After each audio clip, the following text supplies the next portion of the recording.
नमस्कार, श्री स्वामी समर्थ. सगळ्यांचं माझ्या यूट्यूब चॅनलमध्ये अगदी मनापासून स्वागत आहे. आज अंगण छान रांगोळीने सजलेलं आहे. आज काय आहे तर पिठोरी अमावस्या आहे आणि अमावस्येचं तर तुम्हाला माहीतच आहे. सकाळी लवकर उठून अंगण वगैरे स्वच्छ करून घ्यायचं. अंगण स्वच्छ केल्याच्यानंतर आपल्याला दरवाजाचं पूजन करायचं, उंबऱ्याचं हळदीनं लेपन करायचं आहे. आधी स्वच्छ कपड्याने उंबरा ओल्या कपड्यानं पुसून घ्यायचा. त्याच्यानंतर गोमूत्र आणि हळद एका काचेच्या बाऊलमध्ये एकत्र करून छान असं हळदीचं लेपन करायचं. मी पौर्णिमा आणि अमावस्येला न चुकता करत असते, म्हणून मी तुमच्यासोबत शेअर करते.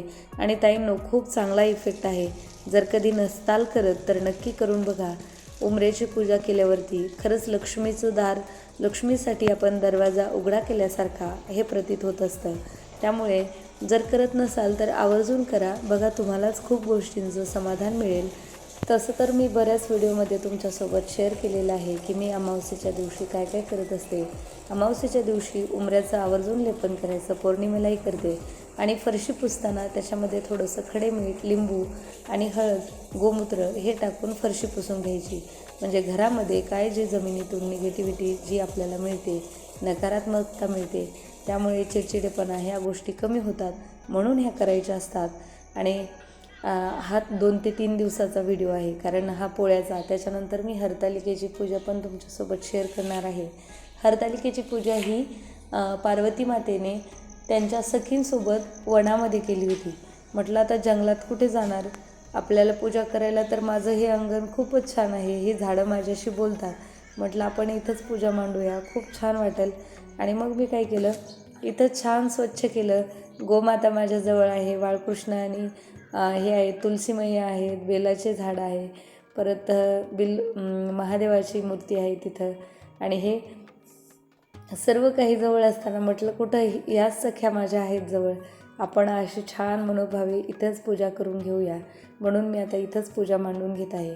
त्याचबरोबर मी तुमच्यासोबत एक महत्त्वाची गोष्ट शेअर करणार आहे.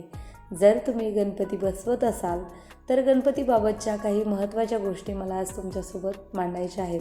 आणि जर आवडल्या, मनापासून माझे विचार जर आवडले तुम्हाला, तर लाईक करायला विसरू नका. कमेंट बॉक्समध्ये आवर्जून कळवायलाही विसरू नका. विचार हा आहे की मी गेली 3 ते 4 वर्ष झालं एकच गणपती बसवते.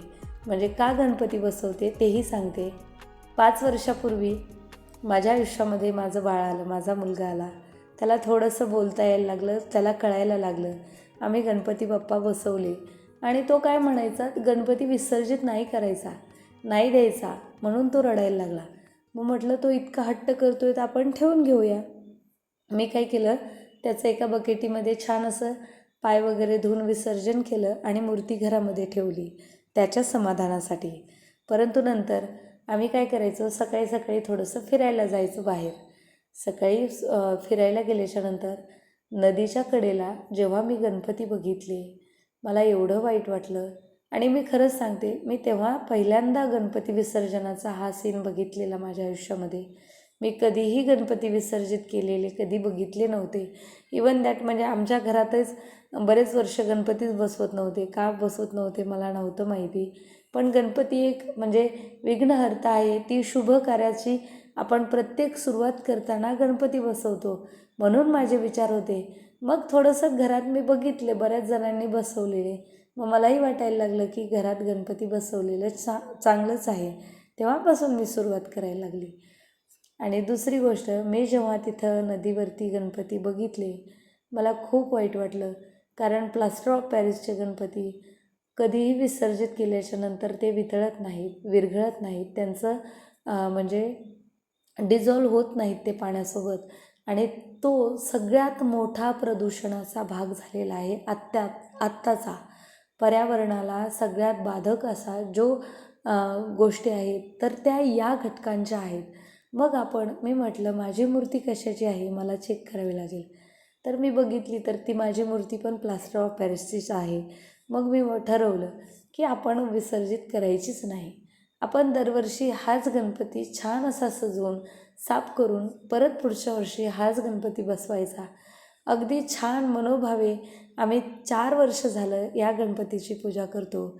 आणि खरं सांगते ताईंनो, गणपती विसर्जित म्हणजे केला नाही म्हणून वाईट कोणतीही गोष्ट झाली नाही, झाली ती फक्त भरभराट आणि गणपतीचे बाप्पाचे आशीर्वादच मिळालेले आहेत. कधी कधी काही काही गोष्टी कळायला बराच वेळ लागतो, उशीर लागतो, परंतु त्या नक्कीच कळतात. तसं माझ्या बाबतीत झालेलं आहे. मला खरंच खूप उशिरा कळालं आणि मी त्याआधी तर बऱ्याच म्हणजे दिवस बसवतच नव्हते गणपती.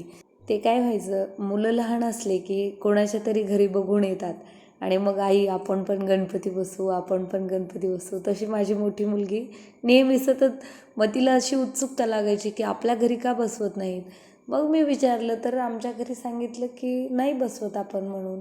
तर त्याचं कारणही काही नव्हतं, फक्त नाही बसवत म्हणे. मग म्हटलं आपण बसवूया, जर सगळे बसवत असतील तर आपणही बसूया, म्हणजे मुलांनाही छान वाटतं. जो गणपती बघितलेला आहे तोच गणपती मी यावर्षी बसवणार आहे आणि त्याचाही व्हिडिओ मी तुमच्यासोबत शेअर करणार आहे.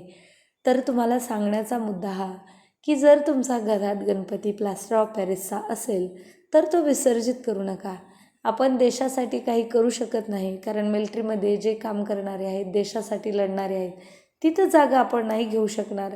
परंतु एक छोटंसं खारुताईचं काम म्हणून आपण ह्या गोष्टी, पर्यावरणाला जे घातक आहे त्या गोष्टी तर आवर्जून टाळू शकतो. आणि दुसरी मुद्द्याचा गोष्ट म्हणजे जर आपण प्लास्टर ऑफ पॅरिसच्या वस्तू घेणंच बंद केलं तर ते काही कालांतराने प्रोडक्शन बंद होणार. आणि बघा तुम्ही, या गोष्टीकडे वाटचाल चालू झालेली आहे. बरेच जण आता मातीचा गणपती बनवणं पसंत करतात.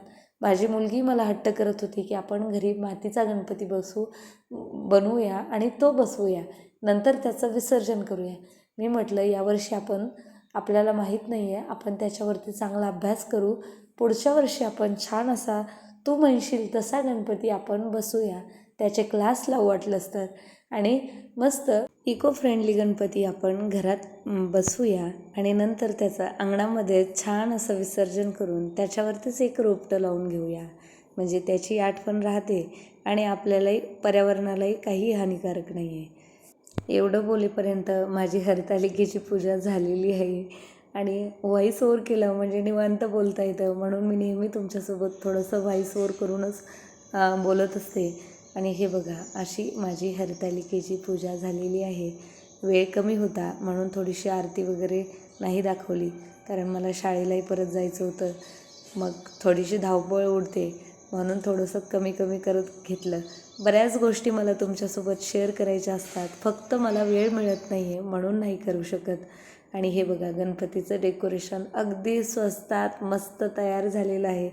घरातल्या साहित्यापासून फक्त थोड्याशा बाहेरून आणलेल्या गोष्टी आहेत आणि खूप, म्हणजे मार्केटमध्ये बघायला गेलं तर फार गोष्टी आहेत जिथं आपण काय वाटेल ते घेऊ शकतो.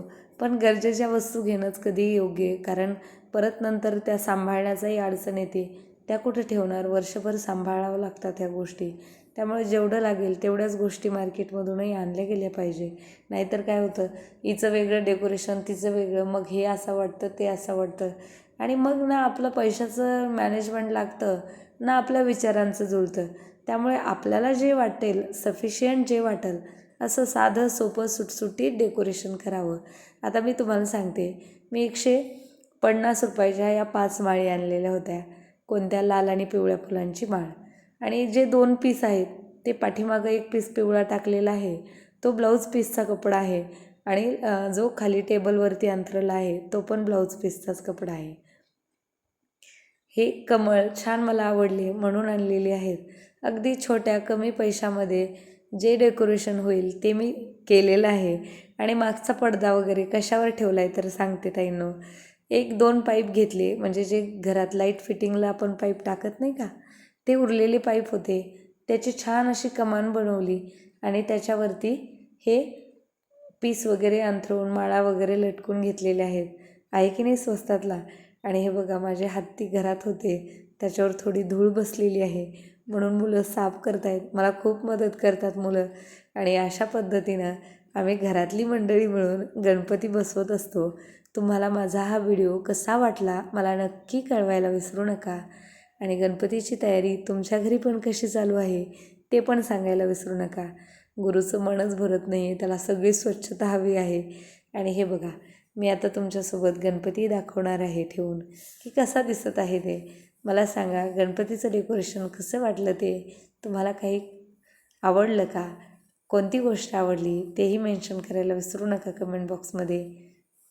व्हिडिओ जर आवडला मनापासून तर नक्की लाईक करा. चॅनलवरती जर नवीन असाल आणि चॅनलला सबस्क्राईब केलं नसेल तर नक्की करा. वक्रतुंड महाकाय सूर्यकोटी समप्रभ निर्विघ्नं कुरु मे देव सर्वकार्येषु सर्वदा. श्री स्वामी समर्थ. सगळ्यांना नमस्कार.